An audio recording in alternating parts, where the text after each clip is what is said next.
भारतीय रेलवे की ओर से कई ऐसे नियम बनाए जाते हैं जिसके चलते लोगों में नाराजगी रहती है। जैसे कि अगर आपका टिकट वेटिंग में है और वो कैंसिल हो जाता है तो भी रेलवे आपसे चार्ज वसूलता है।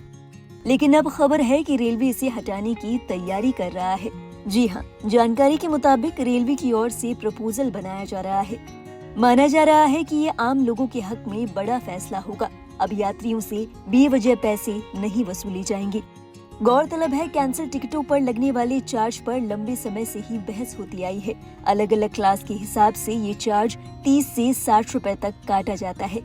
मामले में लोगों की ओर से कई बार शिकायत की गई कि आखिर जिन टिकटों को खुद भी कैंसिल नहीं करते बल्कि वेटिंग लिस्ट होने के चलते वे अपने आप रद्द हो जाती है, उन पर रेलवे चार्ज क्यों वसूलता है।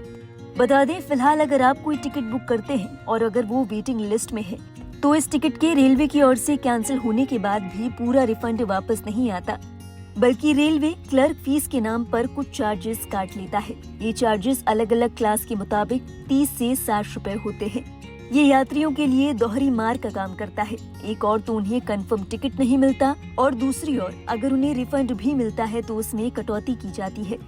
बताते चलें, फिलहाल 2S क्लास के कैंसिल टिकट पर 30 रुपए का चार्ज लगता है। इसी के साथ 60 रुपए स्लीपर क्लास का चार्ज है। वहीं थर्ड AC समेत बाकी अन्य क्लास पर 60 रुपए प्लस GST वसूला जाता है। गौर करने वाली बात यह है कि ये फीस तब भी लगती है जब आप टिकट काउंटर से नहीं बल्कि IRCTC के पोर्टल के जरिए अपनी टिकट बुक कराएं। वेट लिस्ट वाला टिकट कंफर्म न होने पर टिकट कैंसिलेशन की प्रक्रिया ऑटोमेटेड होती है। ऐसे में जब आपका पैसा वापस आता है तो क्लर्क चार्ज के अलावा अन्य शुल्क काट कर रेलवे की ओर से आपकी रकम वापस की जाती है। Aim right, achieve big. At KR Mangalam University, we provide you the platform to turn your dreams into reality. At KR Mangalam University.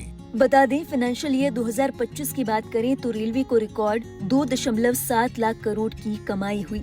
Record के मुताबिक ये इजाफा मालवाहक ट्रेनों और यात्री ट्रेनों से हुआ। इसके अलावा रेलवे के यात्रियों की संख्या में भी इजाफा हुआ है।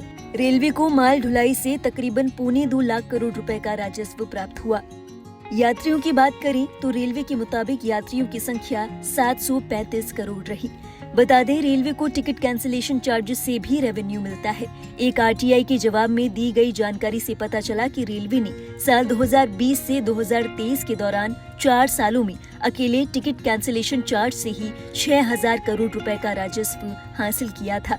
इस डेटा के सामने आने के बाद से ही वेटिंग लिस्ट टिकट के कैंसिल होने पर कटने वाले चार्जेस को लेकर सवाल उठने लगे थे।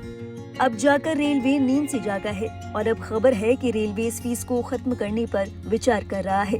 अगर ऐसा हुआ तो फिर वेटिंग लिस्ट वाले टिकटों के कंफर्म न होने पर सभी लोगों को पूरा रिफंड मिलेगा। जाहिर तौर पर वेटिंग लिस्ट के कैंसिलेशन पर चार्ज हटाया ही जाना चाहिए। ऐसे केस में एक तो यात्री की टिकट कैंसिल होती है, उसे अपना दूसरा साधन ढूंढना पड़ता है, दूसरी ओर उसे पूरा पैसा वापस भी नहीं मिलता। बड़ा सवाल है कि यात्री उस टिकट का पैसा क्यों दे जिससे उसने यात्रा ही नहीं की, खास तौर पर जब वो टिकट वेटिंग लिस्ट में था और रेलवे की ओर से उसे कैंसिल किया गया है।